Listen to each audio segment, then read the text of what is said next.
All right. Welcome, Balance Bosses. I can't wait for this conversation today with Dr. Delphine Suyoung Jeong. How'd I Yeah. do?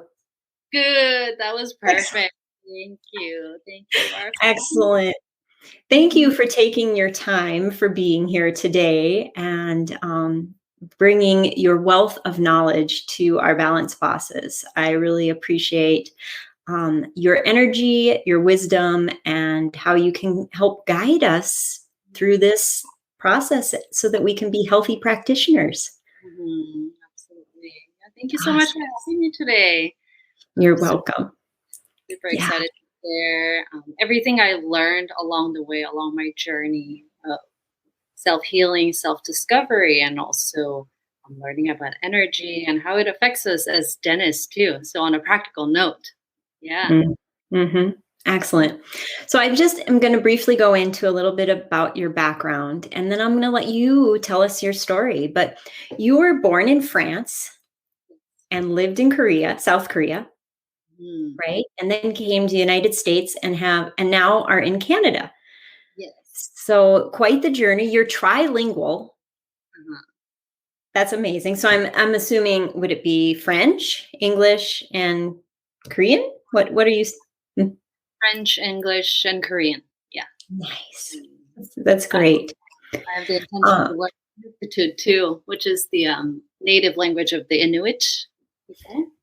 Yeah. okay. Wow. Well, we will get into that. Um, So, but you went to dental school, and then kind of went through a process where you became interested in energetic healing. So maybe walk us through your background and to where you are now and how you got here.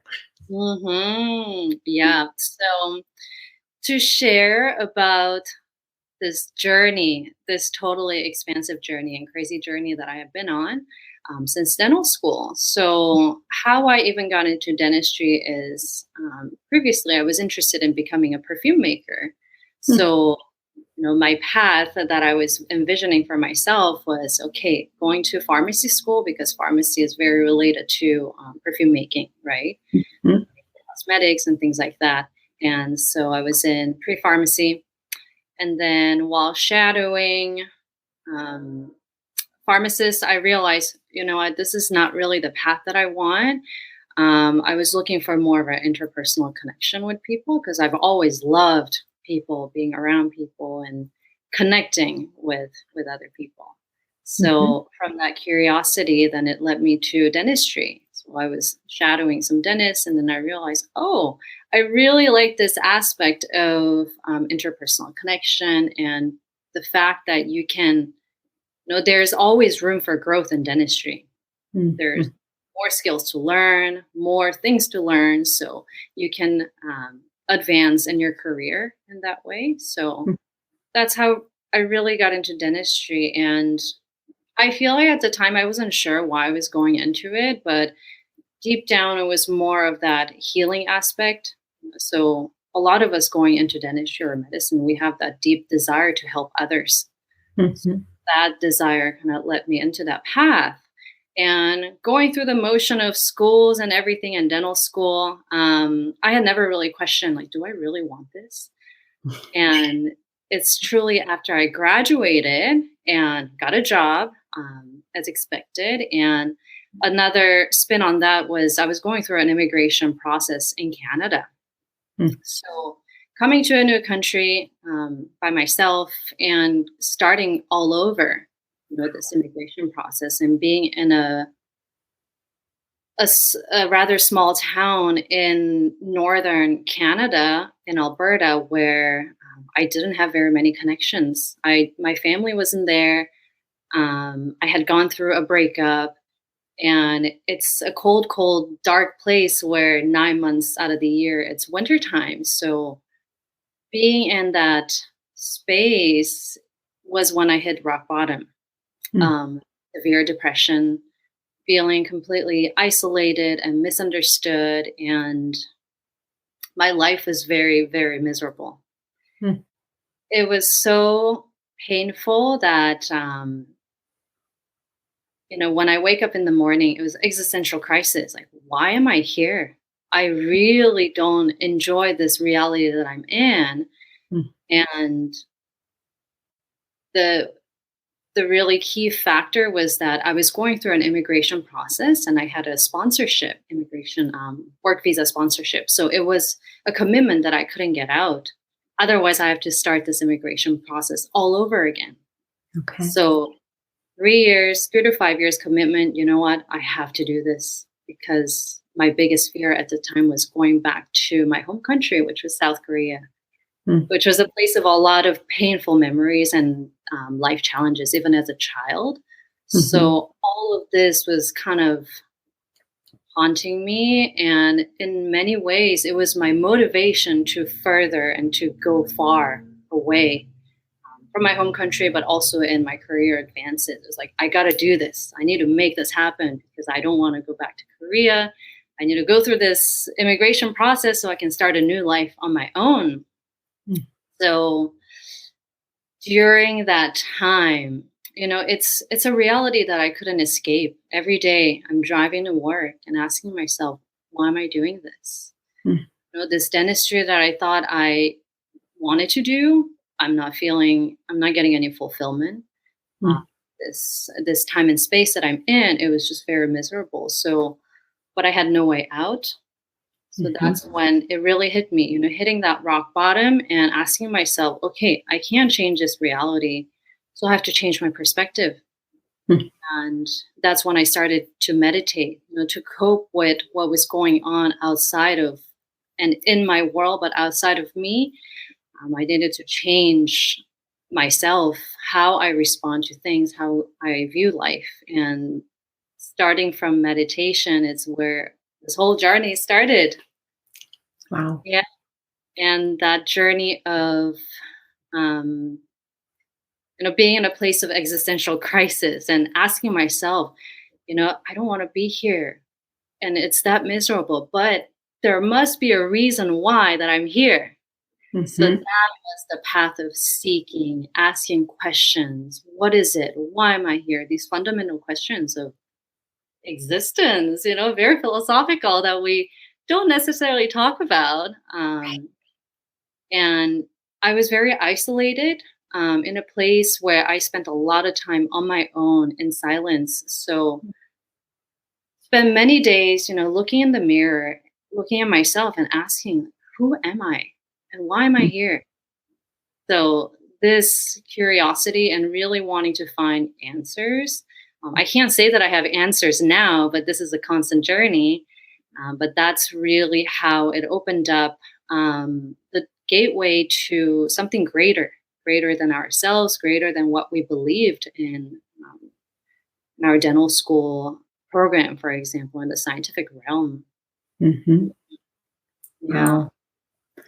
So you began meditating and going within, and I read something on your website, which is rhinosouls.com, but I just thought it was so beautiful about your name, Hmm. and that your name, Delphine, Oracle of Delphi, which is know thyself, and then your last name, Suyoung, which means meditation by clear water. And That. so you have found through, the beginning of this with meditation began this process of knowing yourself, didn't it? Exactly. And kind of going back to that name, also along this journey of learning about spirituality and energy healing, quantum healing, is when I also learned that the name that we're born, it's so nothing in the universe is coincidence because everything is connected through energy. Everything is connected in the invisible realm. So the name that we're given at birth is also in a quantum level. Let's say the parents get an inspiration. You know what? I want to name my child this. This feels good. So on a quantum level, we're kind of tapping into that soul field what this soul is going to be like, the characters or the qualities of it, what kind of essence are they bringing in. So that's being channeled. And, when we give a name to this baby, it's important to recognize, I find personally, it was important to recognize the intention behind the name and the meaning behind it, because that's where also the holistic integration comes, with our physical body and our soul, our spirits, and who we really are on a not so surface level, but on a deeper level. Mhm. Yeah, that's so cool. Just this things that you can, like you said, there's no coincidences, and we feel sometimes like there is, but it's really, like you said, all connected in an energetic level.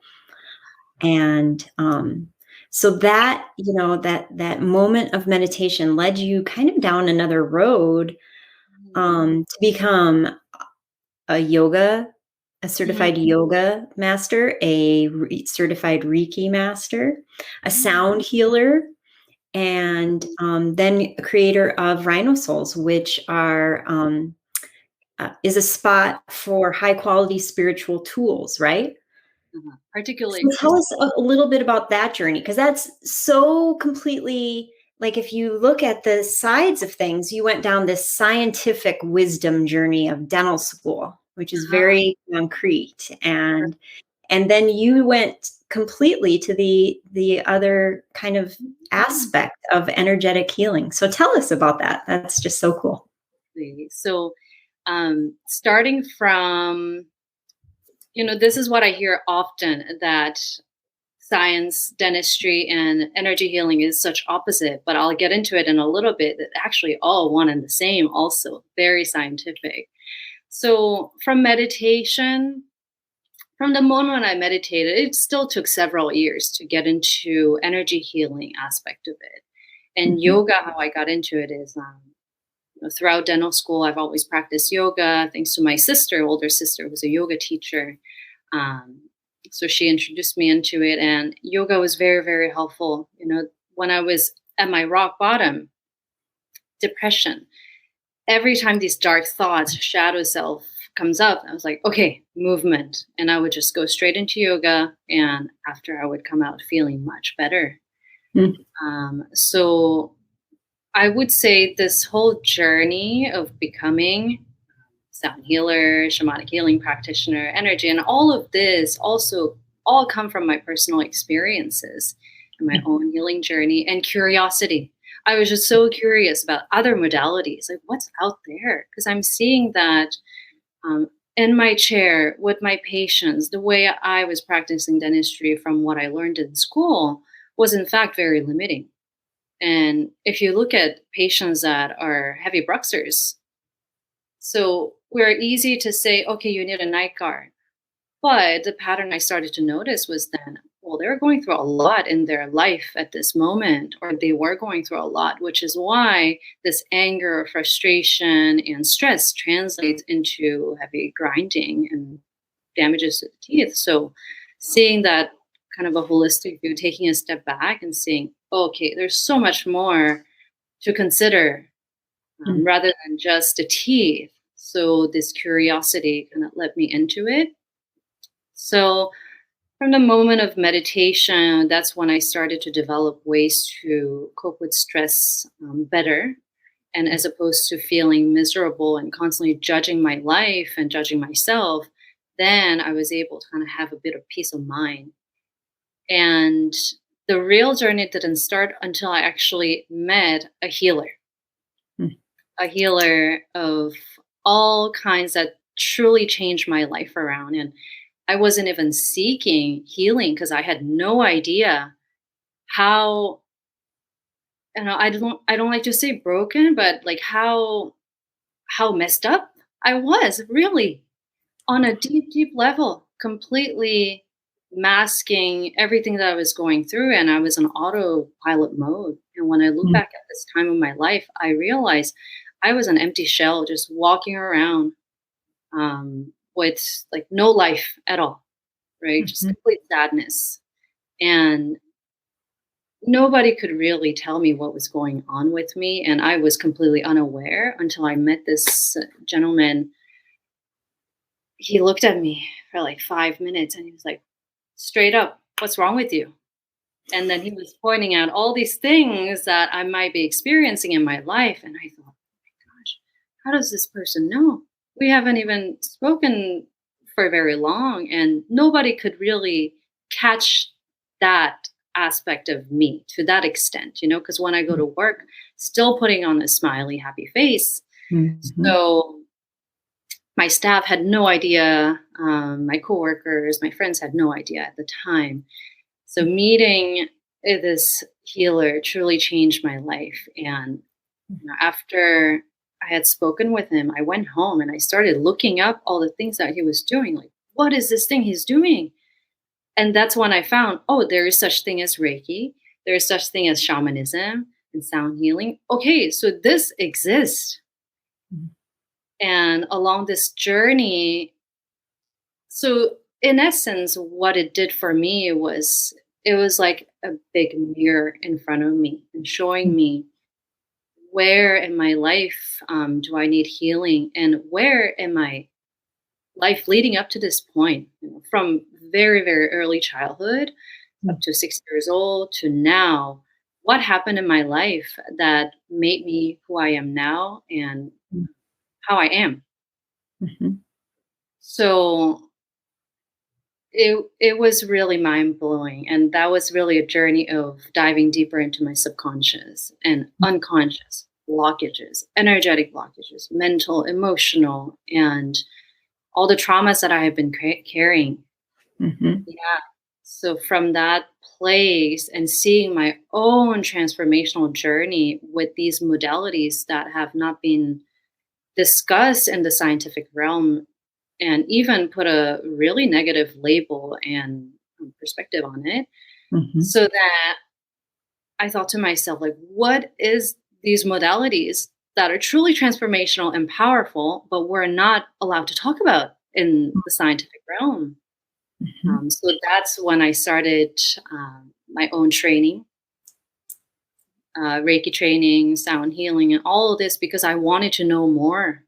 What is this powerful methods? And through this journey of training, then I realized, oh my goodness, this is all quantum physics and quantum energy that Einstein, Tesla, Edison all talk about and very, very knowledgeable and familiar with.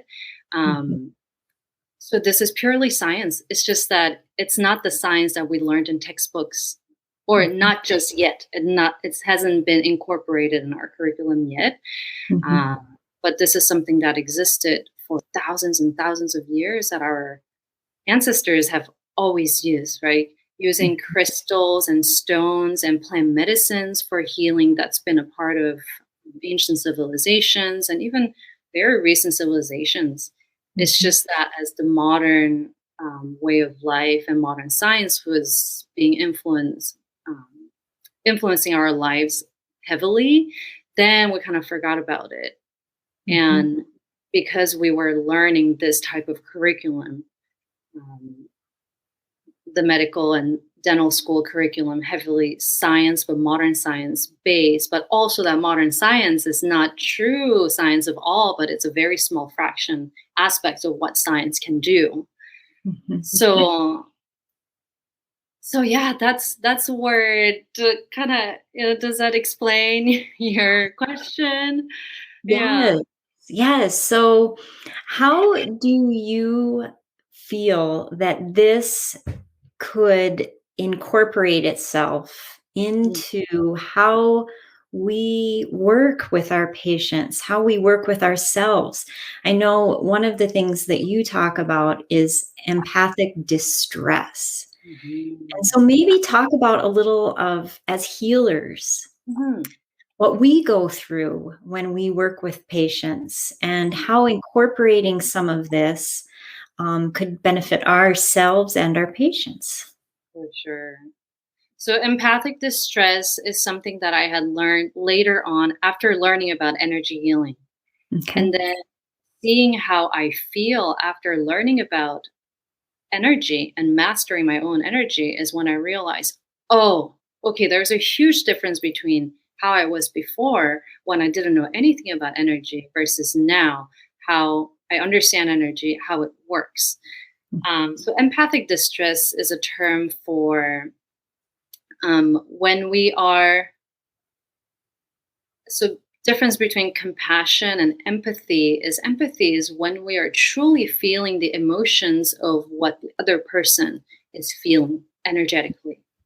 So in this invisible field, there's an energy called a human energy field around us. It's about 1 to 2 feet all around us. So it's like an empty, not empty, like transparent, invisible bubble of energy that each an individual we're emanating. And so when we are coming in contact with somebody, let's say whether physically in person or distant, but let's say in an operatory, we're talking to a patient and talking to the dental assistant, then constantly there's energetic exchange. So it's like this invisible bubble is merging and the energy is constantly in give and take, give and take. So a good example would be if we talk to a patient who is highly anxious and highly worried, then soon after, while we're treating the patient, we might feel slightly anxious. Like, I know this patient has high anxiety, and I start to feel very anxious. And then after the patient leaves, like, oh, I don't know why, but I kind of feel anxious. And we constantly have that exchange. And then now we're transmitting that energy to others, taking on other people's stress, things like that. And some of us are more sensitive to energies than others. And particularly women, we have higher senses for, the sixth sense, the intuition, and also that sensitivity, right? Emotionally, we're more in tune.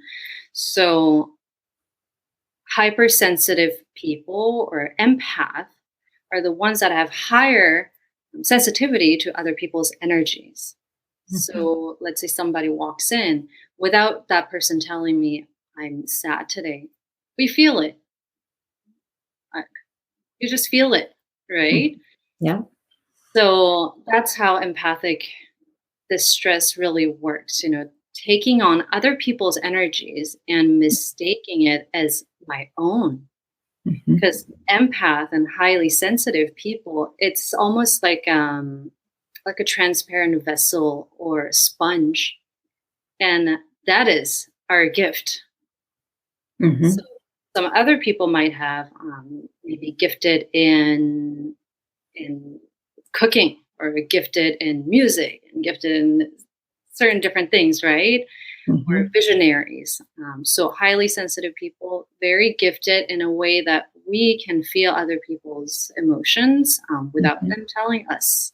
And that's how it also allows us to be a good healer, attentive healer, because we can really feel that.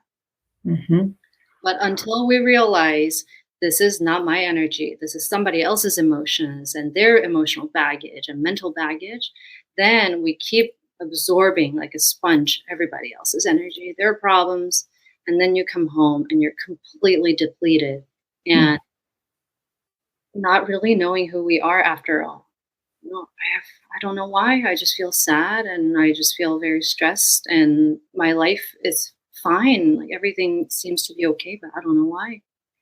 And once we start to protect our own energy, cleanse the energy regularly, then we can discern between, okay, this is my own pure energy versus, oh, I'm starting to have a lot of worries and anxiety all of a sudden. Oh, whose energy did I pick up? Yeah. So through your journey with learning about energy, did it start to make sense for you as far as, wow, maybe contributing to my dark space was the fact that I was absorbing energy and not clearing and not aware of that? For sure. Yeah. It's a huge difference. So now when I come home, I sage myself, cleanse the energy, and regular energetic cleansing. Clear the mental energies and emotional energies from other people. And also being very mindful of what kind of energy am I transmitting or transferring to other people. Because when Mhm. I show up in a, let's say, in an anxious way, then the other person will catch on. Mhm. Yeah. Mhm. So maybe go through some tips. When you before you go to work, how do you make sure your energy is in a good space so that you're not transmitting to other people unwanted energies? And then what do you do throughout the day, maybe? And then at the end of the day to cleanse and re-energize yourself with good healing energy. Mhm. So crystals have been a huge part of my life, Mm, and dentistry it has helped me tremendously. Um, so crystals are constantly emanating energy, even though we can't see it. And in microscopic view, this is all crystalline structure, atoms constantly vibrating and emitting energy. So carrying crystals with me. Okay, I'll start from the beginning. When I wake up in the morning, first mhm, off, I start off with a meditation to create my energy field. So defining our own energy field. mm, Energy goes where our attention goes. So mhm, if we are not defining our energy field every day and constantly, then there's like you can say holes in your aura. So aura is more like a common term for a human energy field. mhm, So let's say your energy field is so far out because we're very sensitive, for example, then person that's 10 feet away from you, that person's energy can affect us too. mhm, And let's say our energetic field is quite shut down, then that's when we're not able to feel other people's emotions and their energies. We're just like a block or a brick. mhm, So defining the energy, an ideal energy field, the size of the energy field is about 1 to 2 feet away from our physical body. So would you like to do with me as we go through? I'd love Okay. it. I'd So love it. okay, so I invite you to close your eyes, all spine, crown of the head towards the ceiling, taking a few deep breaths here.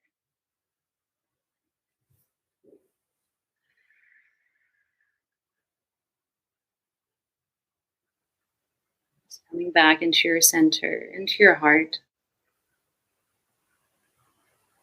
breathing in and out of your heart center.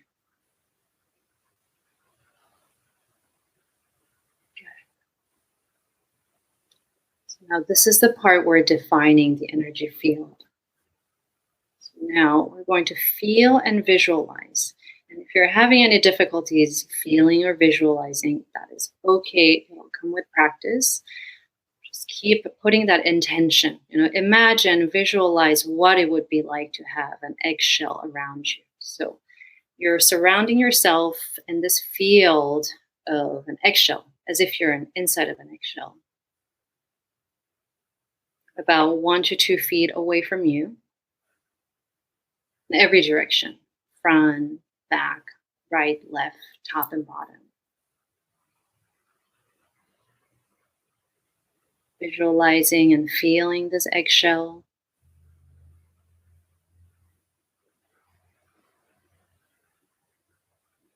And filling that eggshell with white, bright white light.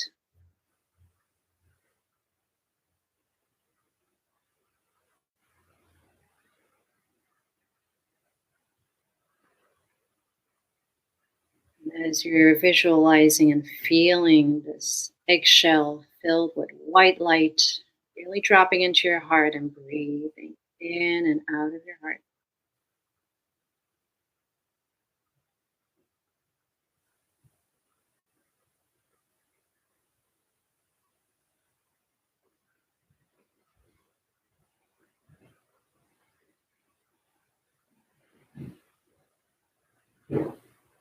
Really strengthening that eggshell around you with your own energy field. with your love, with your light, with your compassion.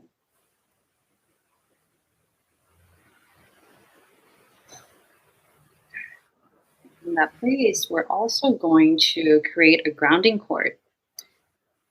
So from your belly button, I want to visualize and feel a cord coming down. So from your belly button down to your sacrum and all the way down to your sit bones and to the chair that you're sitting on and the floor and to the ground, feeling and visualizing this cord, white light cord going down into the surface of the earth.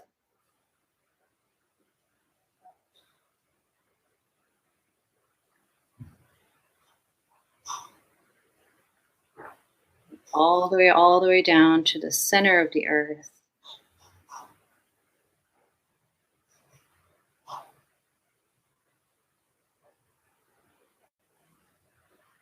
Very good. Now we've created that grounding cord, the cord that connects our energy to the energy of the earth and the energy field, your own sacred energy field around you.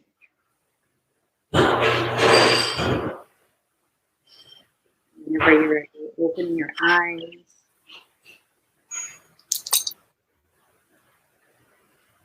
Oh, that's beautiful. How are you feeling? Just very at peace. Mm. I've never thought of creating my energy field every day like that. Mm. Yeah. So this is a very powerful practice.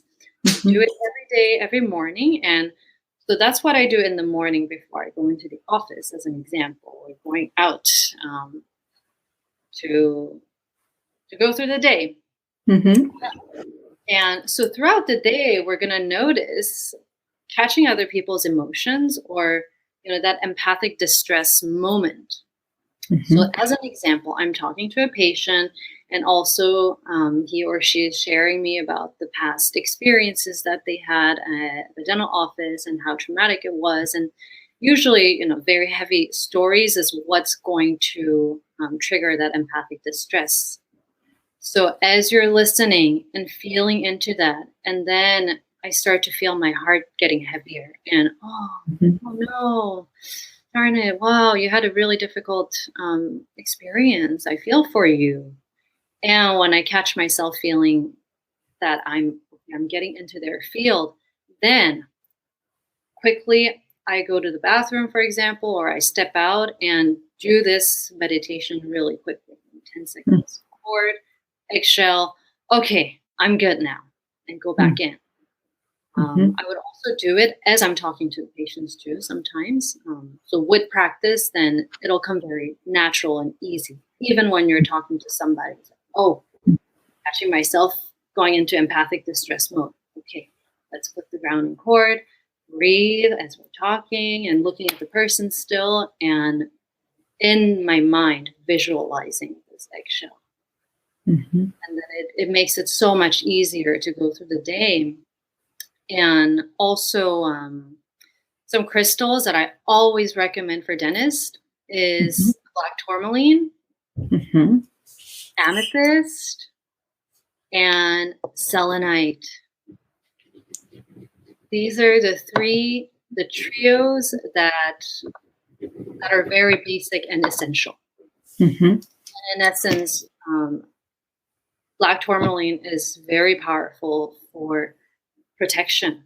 So protecting your energy and protecting our energetic field from other energetic influences. So fears and anxiety that the collective carries.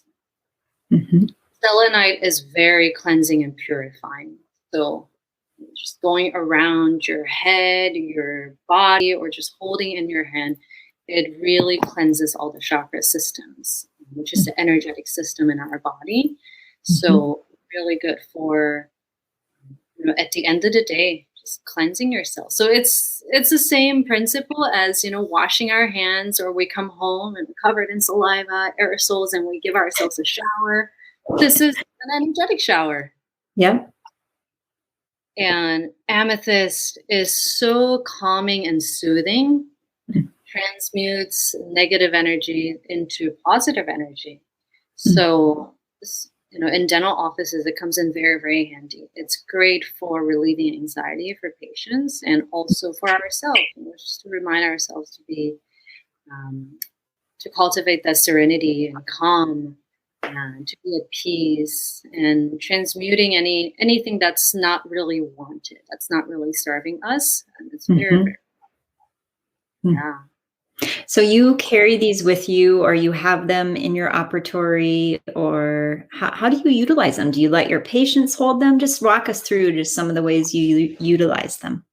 Yeah. So I place them. So first thing in the morning, I kind of assess myself. Where am I today? How do I feel? And this is what also crystals teach you, to really get in touch with yourself, Mm, uh, by asking, by that curiosity. Okay, how am I feeling? What do I need today? So I would carry some tumble stones or small stones in my pockets. okay. And at the office, then I do have crystals. So next to the desk or next to the computer, I have crystals here and there. And also, I have small stones for the patients too. So depending on what they're going through, or it's more intuitive knowing, like, okay, Mm, this stone is going to be good for this patient. And this is an intuitive insight that we already have and we can all develop, because we mm, already actually know deep down how to use these natural healing stones. mm. That's so cool. I love the fact that, because you're right. We know all of this. This is all within us, It each and is. every one of us. And so just taking the time to get curious and ask these questions, and take time to feel what you're feeling will tell Exactly. you so much. And something I want to share with you about energy healing, this example, this understanding really struck me. So I want to share with you and the listeners is when your child is sick and, they'll ask, Mom, can you put your hand on my tummy? Mm, So you put your hand on the kid's tummy and then they feel better. Oh, I feel so much better. So that's actually Reiki, right? Energy healing. So this is something that's been done throughout centuries. It's very innate and natural for us. And we mhm, do it without even really realizing that we do it. It's just, in the scientific realm, we haven't put a name for it. mhm, But it's a, and when the mother placed their hands on their kids, I want you to feel better, better. mhm, So this is unconditional love. mm, So, Reiki energy healing is all about that frequency vibration of unconditional love, which can heal many, many things. And mm, that's what also modern science is missing out on. We're so focused on all this numbers and the structures and this and that, but the healing vibration of love, it's the love in and itself, that's taken out of the equation completely. So mm. that's really all about the unconditional love. Oh, so do you feel that your knowledge as a Reiki certified Reiki master and a yoga teacher, and with the crystals and the sound, do you feel that this enhances your ability to perform dentistry? Mm, absolutely. Hmm, Yes. And it has helped me in a way that I no longer feel totally drained from dentistry. hmm, And before knowing about energy and this process of mastering the energy, I had no idea why when I come home from doing dentistry work and I just stare at the ceiling thinking to myself, I have no energy to do anything. hmm, Can't hmm, talk, can't eat. I'm just completely drained. mhm, And this cycle repeats. And this is also the science of empathic distress, is that when we fall into this empathic distress mode, Then, as we're feeling the other person's difficult emotions, this continuously decreases dopamine level, Mm. which then, if this vicious cycle continues, it also contributes to depression. Mm. So, I was going through a lot of things at the same time. A big chunk of leading to depression was also completely depleted energy, Mhm. decreased dopamine level, and not having any desire and motivation to wake up and go to work and see people. And as healers, as dentists, we get a lot of joy and fulfillment from helping others. But Mhm. if this empathic distress cycle continues and your energy is completely depleted, well, I love helping people, but I have no idea why I don't enjoy this anymore. I Mhm. don't want to do anything. I don't want to talk to anybody. Mhm. Yeah. So these are very common symptoms of empathic distress, where we become more antisocial Mhm. and just feeling heaviness of whatever it is. Yeah, and not knowing why I can't get out of bed. I had Mhm. enough sleep, I had nutritious food, but why do I not have any energies left? Mhm. Yeah. You hear that so commonly, and like you said, especially among women. Mm. And, we're quick to blame it on hormones or just we're busy or, and yet if we take the time and think about this, there are some very intuitive answers at our Mhm. fingertips. Mm. And a lot of these female healers, from a patient's perspective, as an example, um, they might feel, after we talk to you, after we talk to this dentist, oh, I feel great. That dentist is so kind, so caring. I feel great. Patient will feel great. People around us might feel really good because we keep Mhm. giving energies, but Mhm. it's our own energy that's being depleted. Mhm. Yeah. Mhm. Yeah. I have on the banners here that you have on your Rhino Souls website a free crystal guide, and it's really helpful. And Mhm. so, if anyone's interested into diving into the world of crystals, I encourage you to check out that free crystal guide from Delphine, because not only are they, and I use this word very carefully, but not only are they magical, but they're beautiful. I mean, they just enhance not just how you feel, but your environment in so many different ways. So check Mhm. that out. Getting back to the patient who is grinding. Yes. So now, having all of this knowledge that you have, do you look at that patient differently and offer some different suggestions other than just a night guard for that patient? Mhm.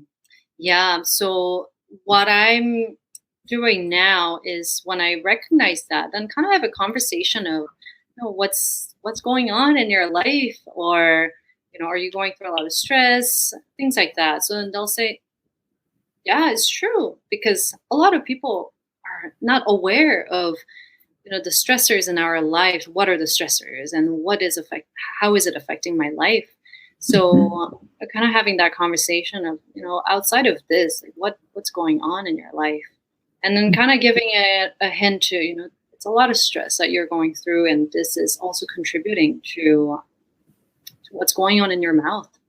mhm, So I often now suggest meditation.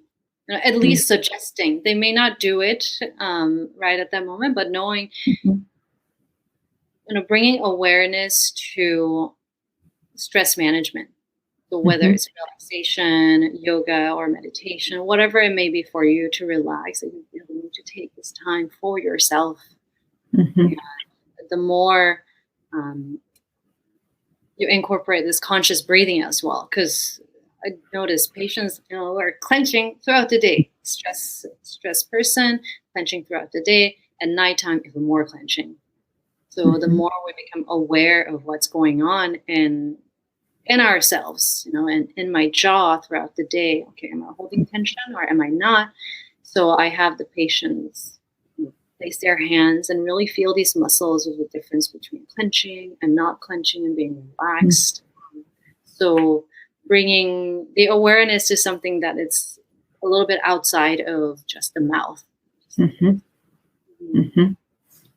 And have patients been receptive? Have you seen a good success story where maybe you suggested meditation or slowing down, or and someone picked up on it and you had a success story?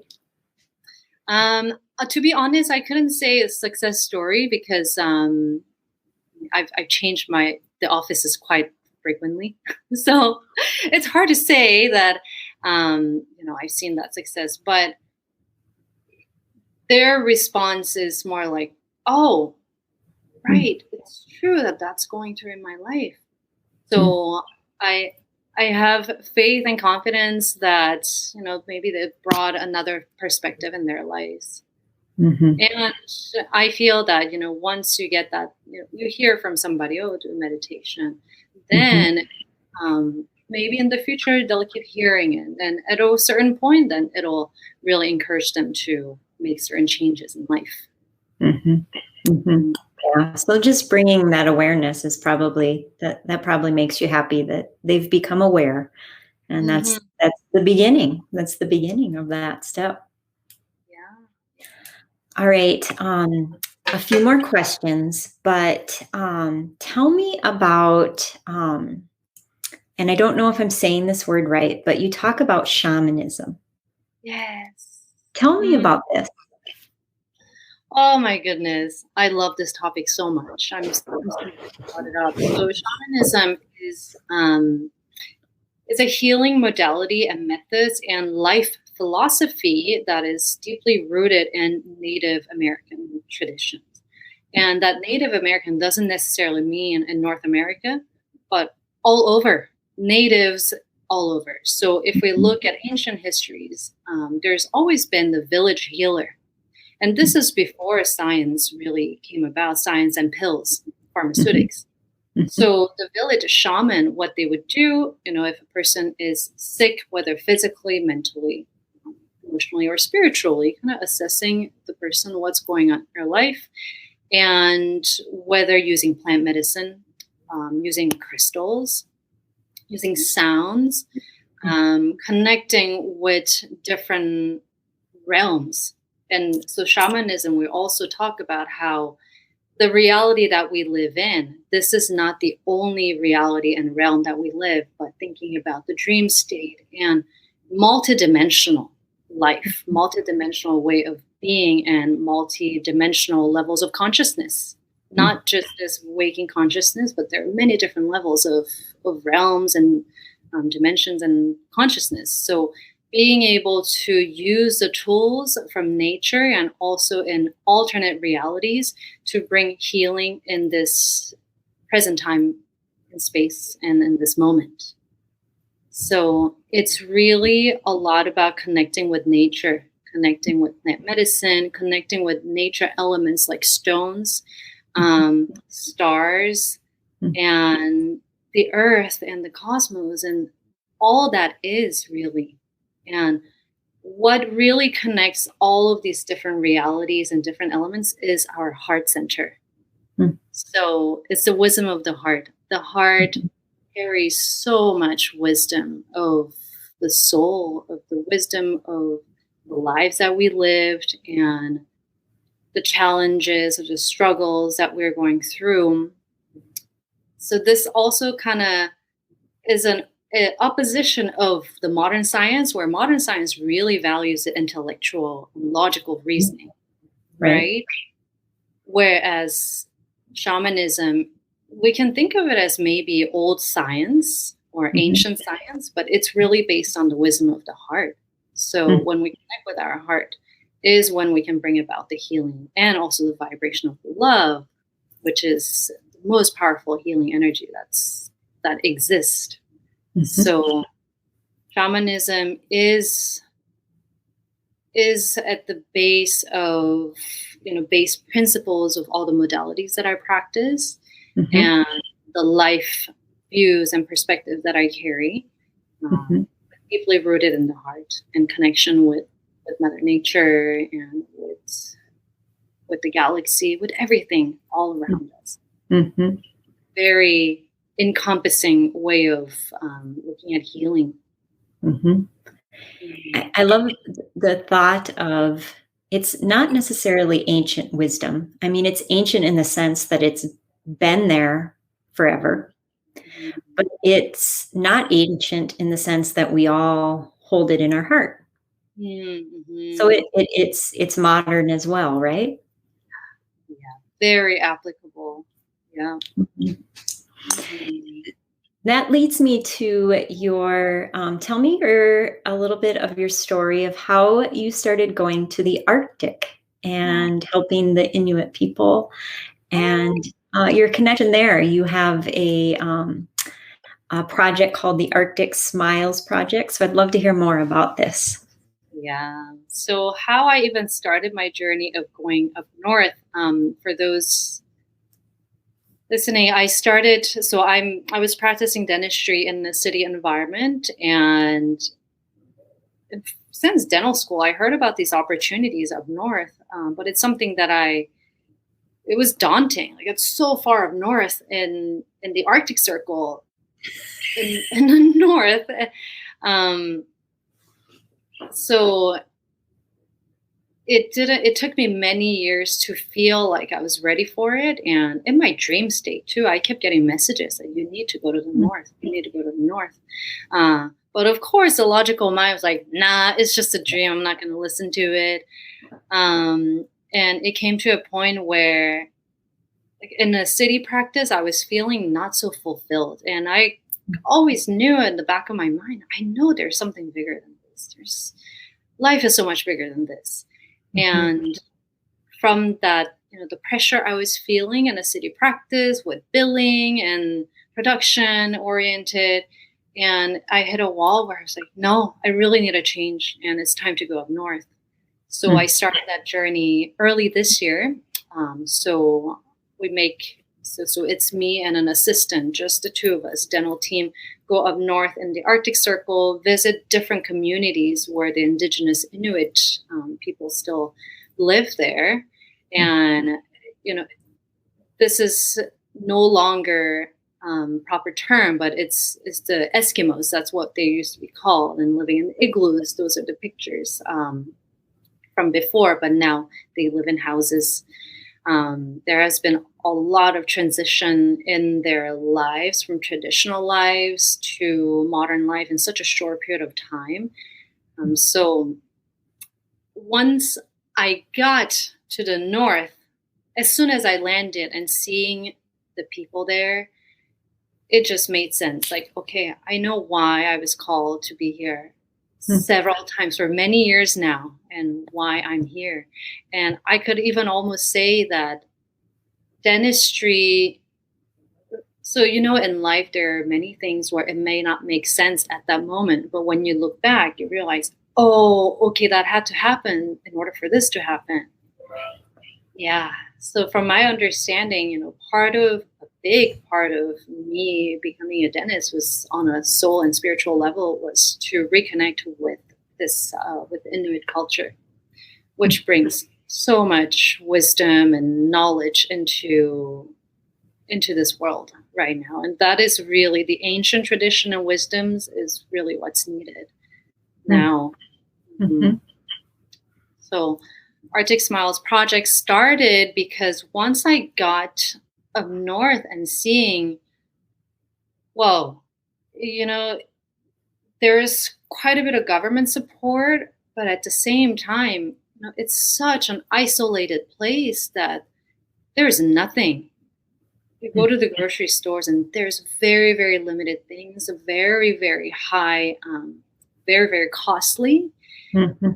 And, these patients, so in private practice, patients will always get a toothbrush and a toothpaste after their hygiene appointments, right? And going up north and seeing there is so much need for it, these patients are very, very pure souls, just the most purest souls that you could ever find on earth. And without education, right? So with the modernization of life, now they're introduced to Coke and Pepsi, Mountain Dew. And for them, without having any awareness of health impacts, it's a really tasty drink and you feel good after. But it's So addicting. exactly. So it's incredible to hear stories. A 6 months old baby starts drinking Coke because Oh, grandpa didn't know any better, but the kid loves it. So I give it to the baby. right. So rampant decay. Most patients I've seen have like 3 teeth left, 5 teeth left by the age of 20. Oh, And it's really heartbreaking. So that's where I saw the need, just a mhm. lot more need for education and providing basic tools. Because I notice most of these patients don't even know what a toothbrush is, what a toothpaste is. And a bottled water, 500 mil of bottled water would cost $5 and $8. And a tube of toothpaste is $10. So you couldn't even imagine encouraging them to purchase. You should buy a toothpaste or toothbrush. Well, yeah, but that's the amount of money I can feed my kids. So yeah, so it's really education and providing basic dental hygiene tools for the indigenous Inuit tribe. Mm. Well, and the pictures that you post, and I will put, because you have a couple of beautiful Instagram accounts. You can find Dr. Delphine at Dr. Delphine 13 and at Rhino Souls. But the pictures that you post are so, like you said, the souls are pure, but the environment is so pure as well. And so, as much as you provide for them, I sense that it also cleanses you when you're there. Yeah, it's totally, I mean, I'm so ever grateful for this opportunity because not only do I get to, and this opportunity totally changed my perception and experience as a dentist. Um, to truthfully, before this opportunity, I had never really felt the fulfillment and proud to be doing what I do. But since this opportunity going up north and serving those who are in absolute need Mhm. is it really redefined what it means to be a dentist, what is possible as a dentist, and how we truly impact a lot of their lives. Mhm. Because come in with a huge infection that's been going on for 3 months or 6 months because they only get to see a dentist once every 3 to 6 months whenever there's a dentist in town. So living with such pain and not able to eat for months and then come in, do all the work that's necessary and oh wow, great, I can eat again. So simple things like that. Mhm. It's so incredible. And the Yeah. land is so pure. It's there's no trees, there's no people. So those moments, before going to clinic, I sit in meditation and it's just like complete silence. It's silence, the sun and the snow, that's all there is. And it's so pure and silent that you hear a bird flying from many miles away goes by and oh my gosh, I can't believe this is life. But it really clears everything, the energy. And then when you're sitting in such silence and my mind chatter is still going, finding problems, creating problems. I don't like this, I don't like that. And then I realize there's nothing here, just, simplicity. But why is my mind still creating problems? So it brought so much awareness to my internal world too. So, I mean, healing on so many levels, on a personal level too. Yeah. Oh, So how often do you hope to go back? What is your goal? And with the Arctic Smile project, and this will segue to your sound healing too. But how often do you hope to go back? And what is your goal with the Arctic Smile project? Yeah, so I hope to go about 3 to 4 times a year. Yeah, that feels really good for my personal agenda. Mm-hmm. And the goal with Arctic Smiles Project is really having every patient that I see, everyone in the communities that we visit, and these are small communities to like 300 to 1,000 people, for everybody to have a toothbrush and a toothpaste and know how to take care of their oral health. Yeah, so bringing more awareness and education simply. And I Mm-hmm. find that it truly, really starts from that awareness and education. And Mm-hmm. for the kids to know how to use a toothbrush, to know what it is, why is it important? What's causing cavities? Yeah. Mm-hmm. Mm-hmm. That's awesome. And so that brings me to a piece of you that is just beautiful, which is you do work with sound. Mm.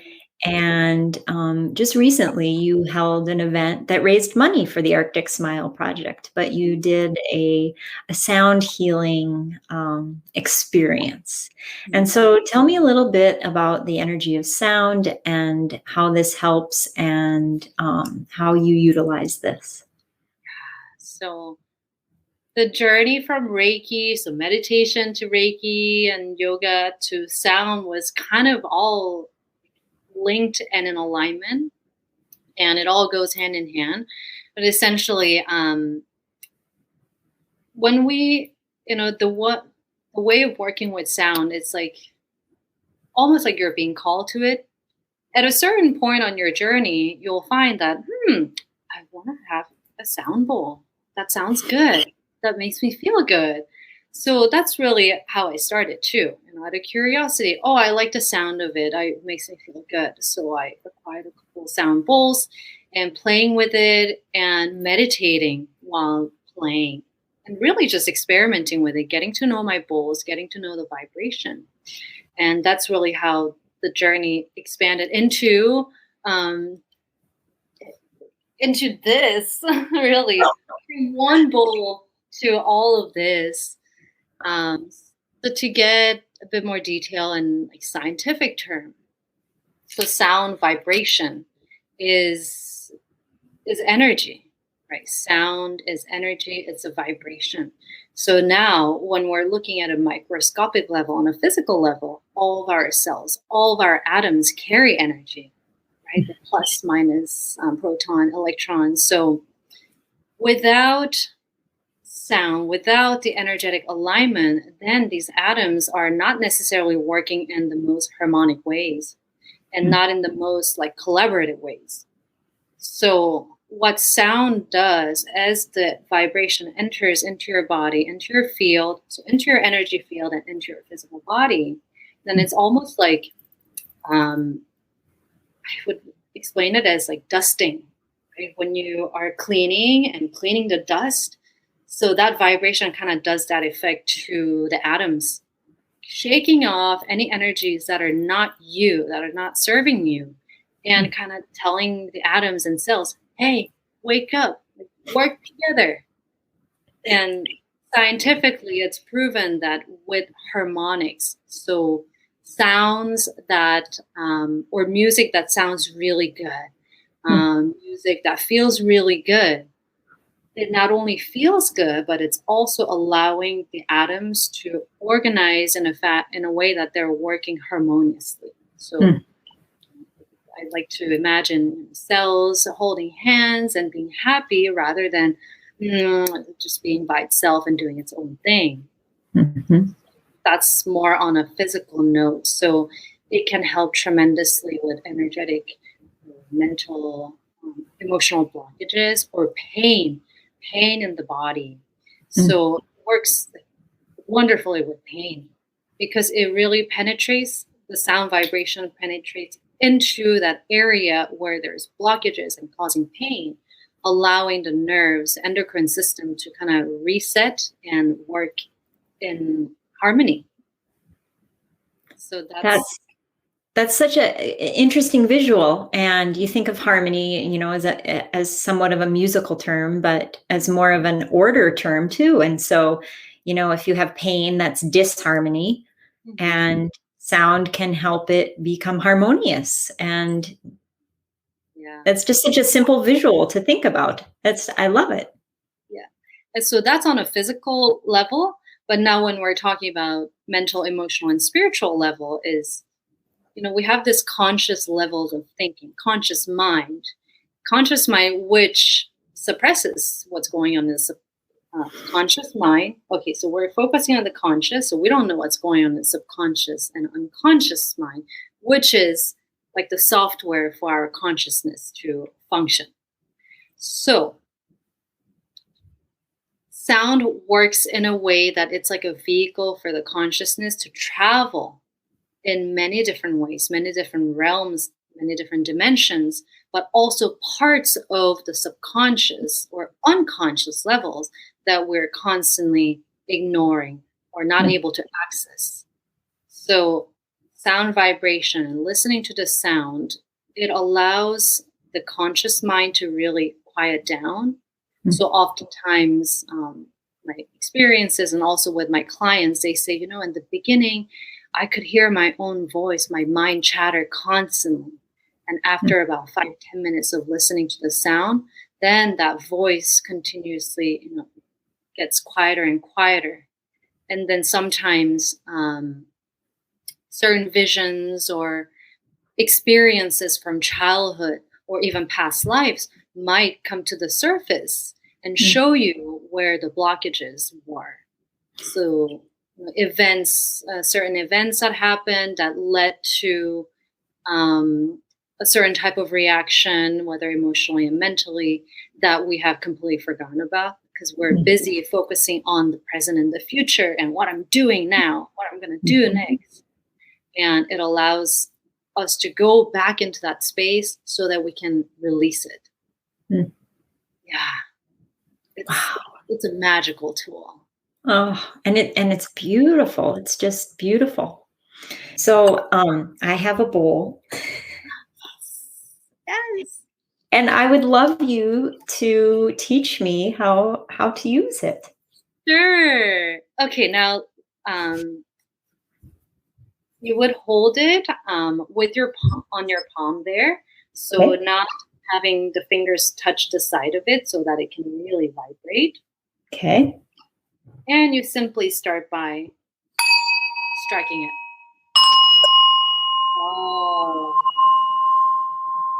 And then now for the sound to really vibrate longer is you strike it.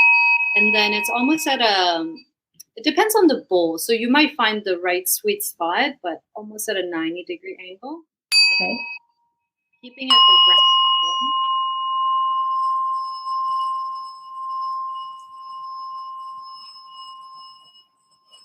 Exactly. If you can go a little bit faster.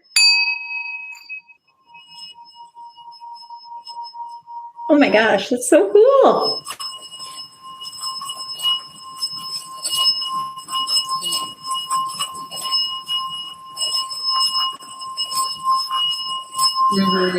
Listen to it. Yeah. It's like getting louder. Listen to it. It's bizarre. So great. Amazing. That was amazing, Laura. So this is something that anybody really could have and do at any time of the day to just reorganize, bring some harmony. Bring you right back into the present moment. Right. You'll also notice when you are working with it, if we're not present, then if we're not constantly present at how you're doing this, the sound will be like, or it's not going to sound very good. So then when that happens, oh, okay, I'm not paying attention. So it really brings you to the present moment. Yeah. I love that. Oh my Very, gosh. yeah, I love that you have a bowl. And now I can see that's going to be the beginning of the journey. It always starts with one bowl. Yeah, I know, right? I know I'm going to end up, next time you see me, I'll go like this and you'll see a bunch more bowls behind me. Yeah. Oh my gosh. Well, I would just like to say thank you for the beautiful work that you do in the world, the energy and the soul force that you put out. I know that there is a, a path where all of this will combine Mm, and where this is not something that people haven't heard of before, but becomes more what everybody talks about all the time. yeah. Oh, I'm And getting you're, saying. I know, and you're paving the way for us. So thank you for spending this time with us, talking about empath distress, your journey, being so vulnerable and sharing how you came to this place. Um, Again, I'm just going to mention, find Dr. Delphine on Instagram at Dr. Delphine13 or at Rhino Souls. And then always, you can check out her website, rhinosouls.com. It's a beautiful website full of knowledge and it makes you feel good when you go there. So visit that website and check out some of her beautiful products for your own spiritual journey. With that, is there anything else we didn't cover today that you really wanted to make sure that our listeners heard or knew as far as this energy journey of yours? Mm, mm, Something that comes to mind is it's more of a reminder that in scientific realm and the way that we have been living now is a lot of attention and focus is going outwards, right? What Mm, am I learning? See courses am I taking?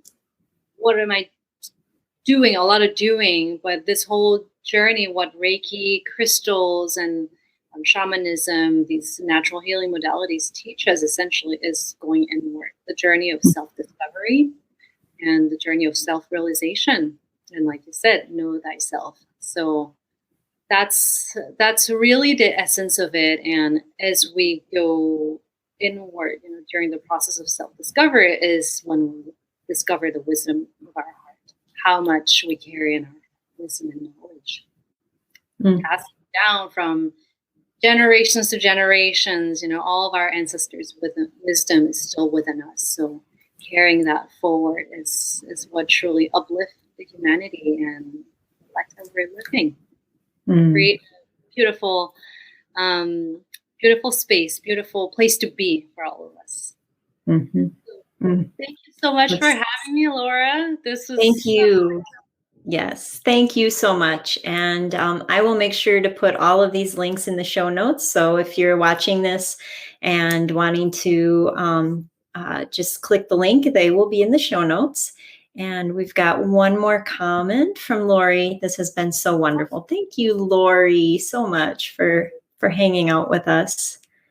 Yes, fantastic. All right. Well, remember, everyone, you are the CEO of your life. So become the boss of your balance and go within. Find your answers from within. Thank you so much, Dr. Delphine. Bye, everyone.